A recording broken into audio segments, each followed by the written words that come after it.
Welcome back, cozy community members, to the next chapter in A History of Murder. This is book 1 in the Jericho Falls Cozy Mysteries. If you've been around for a while, you're familiar with that. If this is the first time you're joining me, I encourage you to go back and listen to the book from the beginning. The links will be below in the description for you there, so you can start from chapter 1. But today we're on chapter 17. Before I officially get started, I would like to give a huge shout out to a cozy community member named Julie, who encouraged me to fix my camera angle. And I've heard from several of you that it's much better, you like it better. And so thank you, Julie, for encouraging me to take the time and do a little change up to my setup and make it better for everyone, including me. So let's get started. Today is going to be chapter 17, titled Someone Like Him. After the Poison Pen Book Club members left, I lucked up and switched off the lights and lamps on the first floor. Elliot followed me around, meowing and nearly tripping me by winding around my ankles. What we all need is a good night's sleep, I told him. Tomorrow, we can begin sorting this out again. Murderers, accusations, town politics, old problems, and my future. I've had enough for one day. I knelt to scratch Elliot's ears and listened to him purr. Here came Jed for some cuddles too. My lonely, quiet life had completely turned around in the short span of a couple of days. Do you two think you're coming to bed with me? I asked them. Jed only panted, but Elliot meowed in agreement. Okay then, but not before Jed goes out to do his business. I opened the front door again as quietly as possible. Jed and I slid through the doorway and onto the porch. I began coaxing him to go potty. Make a tinkle? Go shee-shee? Nothing I said was working. All he wanted to do was sniff. Everything. I wrapped my arms around myself, bracing against the chill of the night and the darkness. Come on, Jed, hurry up, I whispered. Jed's nose stayed pressed to the ground as he smelled every rock, tree, and blade of grass. All of a sudden, he picked up his head and began sniffing the air with his nose held high. In a flash, he was off, running into the dark night. Jed! Jed! Here, boy! I called. My voice echoed into the darkness. I cringed at the thought of waking up the whole neighborhood because of this wayward pup. Jed didn't seem to hear me at all. He only ran faster. I had no choice but to follow him down the hill into town. I could barely make out his light coat and hear the jingle of his collar and tags. There was a street light at the Main Street intersection. I watched him head towards the residential area rather than the downtown storefronts. Was he trying to make a break for home? I wasn't sure I could keep up with him all the way to Art's place. But thankfully, Jed only went one more block and ended up in the yard of a small brick house.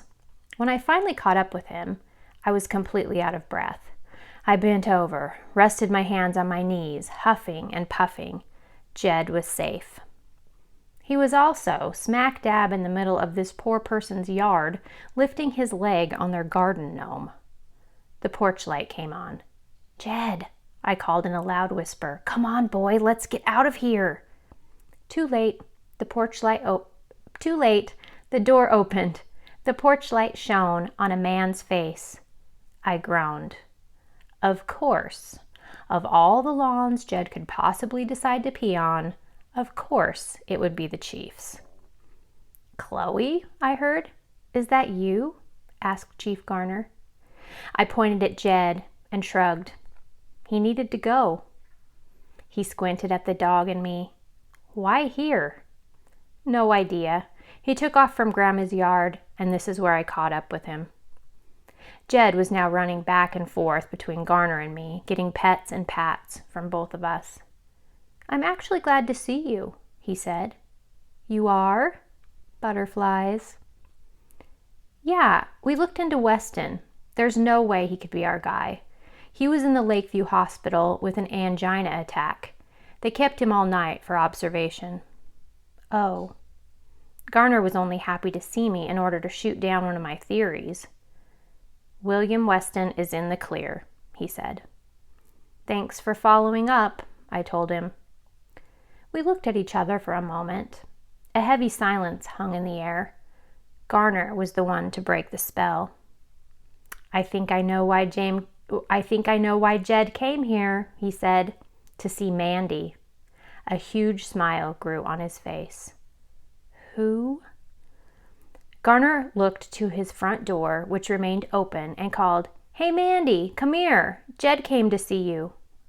Embarrassment engulfed me. How could I be so foolish?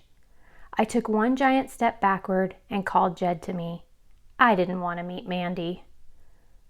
I'll let you get back inside, I told him, moving swiftly down his sidewalk towards the street. Chloe, wait!